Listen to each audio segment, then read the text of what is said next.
रियाजमाला संगीत साधकों की डोर। दोस्तों, आज की क्लास बहुत खास है क्योंकि आज हम उस समस्या पर बात करने वाले हैं जो बहुत अच्छे गाने वाले कैरियोके सिंगर्स के साथ भी होती है। आपने कभी ध्यान दिया है कि आप घर पर बिना कैरियोके के जब गाना गाते हैं तो आपका सुर ठीक, हारमोनियम के साथ गाते हैं तो सुर ठीक, लेकिन जैसे ही कैरियोके ट्रैक चालू होता है तो पहली लाइन ठीक लगती है और दूसरी लाइन में सुर ऊपर नीचे होने लगता है। कभी कभी आवाज़ ओरिजिनल सिंगर से मैच नहीं होती है, कभी लगता है कि गाना आपकी रेंज से बाहर है, तो कभी आपको म्यूजिक तेज लगता है और आप उसके आगे निकल जाते हैं, और कभी कभी ऐसा भी लगता है कि मुझे गाना तो आता है फिर कैरियोके पर मैं बेसुरा क्यों हो जाता हूँ। तो आज मैं आपको बताने वाला हूँ कि इनकी सबसे बड़ी वजह क्या है। और ध्यान से सुनिए कि बहुत बार समस्या आपकी आवाज़ में नहीं होती है, समस्या यह होती है कि आप कैरियोके ट्रैक को सुन करके गाने के बजाय उसके पीछे भागने लगते हैं। यही एक गलती आपके सुर को अस्थिर कर सकती है। तो आज हम इसी गलती को पहचानेंगे, उसे ठीक करेंगे और एक ऐसा प्रैक्टिकल रियाज करेंगे जिसे आप रोज़ अपनी कैरियोके सिंगिंग से पहले करेंगे तो आपका गाना फिर गड़बड़ नहीं होगा। नमस्कार दोस्तों, रियाजमाला में मैं आप सभी का एक बार फिर से हार्दिक स्वागत करता हूं। दोस्तों, एक छोटा सा आपसे निवेदन है कि अगर आपने अभी तक चैनल को सब्सक्राइब नहीं किया है तो सब्सक्राइब कर लीजिए और कमेंट में ज़रूर लिखिए कि आप कौन सी जगह से जुड़ करके वीडियो को देख रहे हैं। और आप लोगों के लिए एक बेहतरीन चीज़ है कि आपको सब्सक्राइब के बगल में ज्वाइन का ऑप्शन मिलता है, तो जैसे ही आप ज्वाइन के ऑप्शन में क्लिक करते हैं तो हमारे जो पहले से बनाए हुए सीक्वेंस वाइज लेसन्स हैं वो लेसन भी आप एक्सेस कर सकते हैं। तो आपके लिए बहुत अच्छी यहाँ पर आपके लिए गोल्डन चांस है कि आप वहाँ पर ज्वाइन के बटन में क्लिक करके आप ज्वाइन होइए और इसका फ़ायदा आप लीजिए। अब दोस्तों, एक चीज़ आप समझिए कि लोगों के मन में प्रश्न आता है कि मैं ओरिजिनल सिंगर जैसे कैसा गाऊं।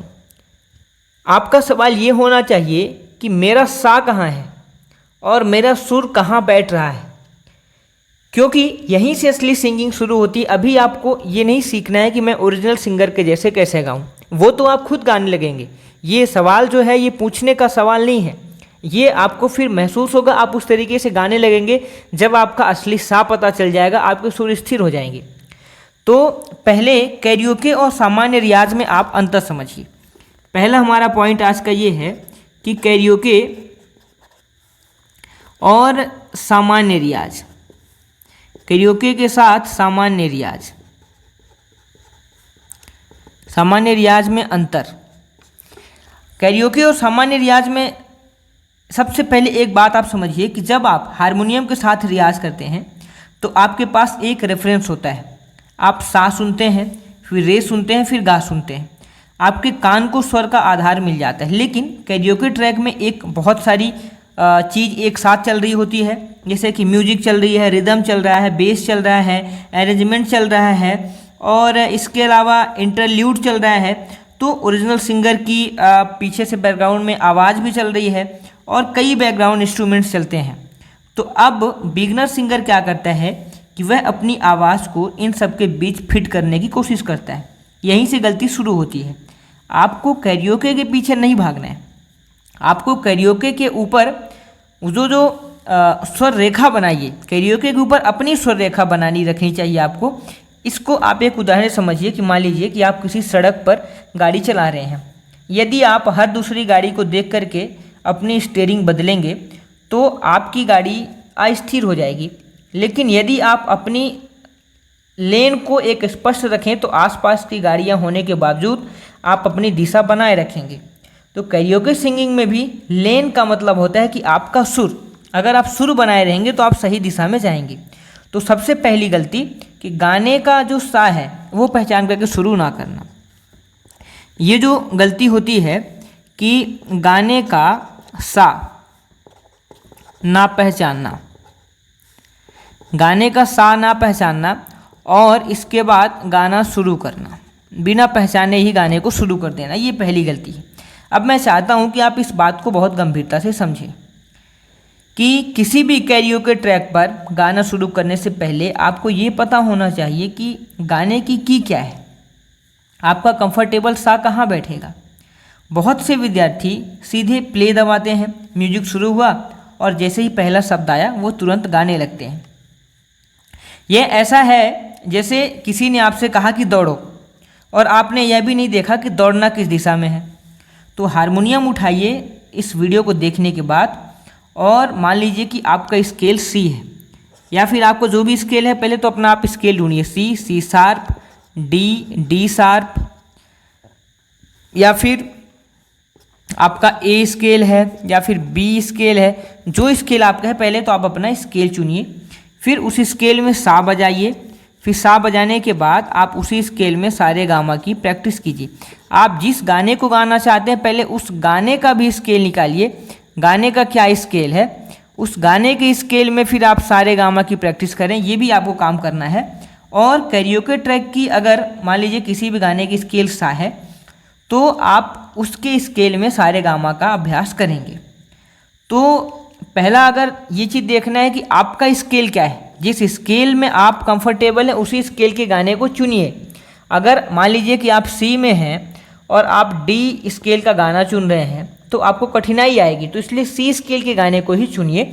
और अब एक चीज़ समझिए कि जब आप सारे गामा गाइए तो अब कैरियोके ट्रैक की अगर सी है तो उसी टोनल सेंटर को अपने कान में स्थापित कीजिए। अगर ट्रैक का कंफर्टेबल रेंज से बाहर है आपकी तो केवल उसी की में मत गाइए कि ओरिजिनल सिंगर जिस की में ओरिजिनल सिंगर ने गाया, आप अपने स्केल में गाइए। ओरिजिनल सिंगर आप नहीं है, ओरिजिनल सिंगर जिसने भी गाया वो है। तो आपकी आवाज़ की अपनी सीमा है, तो अपनी नेचुरल टोन, जो आपकी नेचुरल टोन है, आपको अपने नेचुरल टोन में गाने की कोशिश करनी है। जब आपकी कंफर्टेबल पिच में आप गाएंगे तो गाना खूबसूरत लगेगा। और प्रोफेशनल सिंगर का भी यही रूल होता है कि वो अपने स्केल में उस गाने को अपने ढंग से गाते हैं। मान लीजिए कि एक पुरुष विद्यार्थी किसी महिला गायक के साथ आप वो गाना गा रहा है, तो महिला का जो स्केल है और पुरुष का स्केल है उसमें बहुत अंतर होता है। लेकिन अगर वो उस स्केल में गाने की कोशिश करेगा तो पहली दो पंक्तियाँ तो किसी तरीके से निकल जाएंगी, लेकिन जैसे ही गाना ऊंचे हिस्से में जाएगा तो गले पर दबाव आने लगेगा। अब वह सोचता है कि मेरा सुर खराब है, लेकिन हो सकता है कि समस्या सुर की क्षमता से पहले गलत की सिलेक्शन की हो, गलत स्केल की हो। तो कॉमन मिस्टेक लोग यही करते हैं कि ओरिजिनल सिंगर ने जिस स्केल में गाया मुझे भी उसी स्केल में गाना चाहिए। ऐसा नहीं होता है।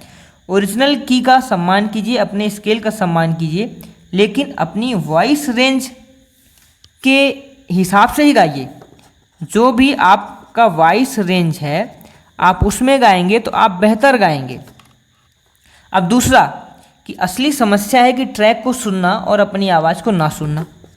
ये भी एक बहुत बड़ी समस्या है कि ट्रैक को सुनना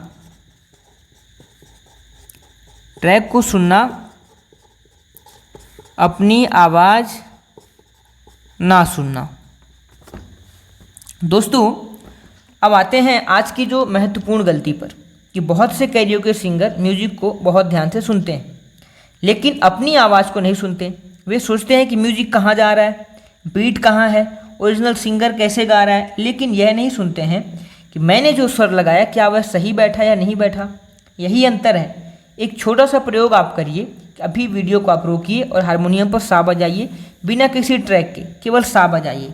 अपनी आवाज़ को सुनिए, फिर हारमोनियम के साथ से दोहराइए।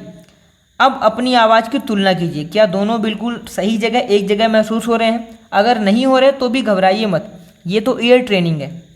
आपका कान जितना सूक्ष्म होगा आपका सुर उतना भी स्थिर होगा। साइंटिफिक लॉजिक ये है दोस्तों कि हमारी आवाज़ और हमारा श्रवण तंत्र जो है वो एक दूसरे के साथ लगातार काम करते हैं। गाते समय हम केवल आवाज़ उत्पन्न नहीं करते हैं, हम अपनी आवाज़ को सुनते भी हैं और उसी आधार पर अगला स्वर एडजस्ट करते हैं। इसलिए कैरियोके सिंगिंग में एक्टिव लिसनिंग बहुत महत्वपूर्ण है। तीसरा जो है कि ओरिजिनल सिंगर को फॉलो करना और सुर को फॉलो करना अलग है। ओरिजिनल सिंगर को अगर आप फॉलो कर रहे हैं और सुर को फॉलो करना, ये दोनों अलग चीज़ हैं, एक नहीं है। और ये बहुत बड़ा अंतर है। ओरिजिनल सिंगर की आवाज़ आपके लिए रेफरेंस हो सकती है लेकिन वह आपकी वॉइस आइडेंटिटी नहीं है। अगर ओरिजिनल सिंगर किसी शब्द पर आवाज़ को हल्का नीचे या ऊपर ले जाता है, कोई मुर्की लगाता है या एक्सप्रेशन बदलता है, तो आपको पहले उसे उस फेज का जो मूल है उसको समझना पड़ेगा। आपको ब्लाइंड लिमिटेशन नहीं करनी चाहिए। दोस्तों, एक चीज़ समझिए कि एक विद्यार्थी किसी प्रसिद्ध गायक की आवाज़ की नकल करने की कोशिश कर रहा था और उसका पूरा ध्यान था कि उसकी आवाज़ हूबहू कैसे निकालूं। नतीजा ये निकलता है कि उसकी अपनी आवाज़ में तनाव आने लगा और सुर भी अस्थिर होने लगे। जब उसने नकल को कम किया, स्वर, लय, शब्द और भाव, स्वर, लय, शब्द और भाव, उसने जब इन 4 चीज़ों पर ध्यान दिया तो उसकी गायकी अधिक स्वाभाविक हो गई। तो सीखने के लिए सुनिए, नकल करने के लिए नहीं। दोस्तों, अगला जो पॉइंट है हमारा, कैरियोके में सुर बचाने की 3 जो पॉइंट मेथड हैं कि कैरियोके में सुर को कैसे बचाएं। कैरियोके में सुर को कैसे बचाएं। तो अब इसका जो प्रैक्टिकल मेथड अभी मैं आपको देता हूं कि पहले तो सा, पहली चीज है सा। सा का मतलब है कि टोनल सेंटर, गाने का टोनल सेंटर। दूसरा स्टार्टिंग नोट, स्टार्टिंग नोट, ये दूसरी पॉइंट है। तीसरा फेस एंडिंग, फेस एंडिंग। ये 3 चीज़ें आपको ध्यान देनी है। पहला जो सा है वो टोनल सेंटर है। दूसरा स्टार्टिंग नोट, यानी कि पहली लाइन आप किस स्वर से शुरू हो रही है ये ध्यान देना है उस गाने की। तीसरा फेस एंडिंग का मतलब है कि लाइन अंत में कहाँ जाकर टिक रही है।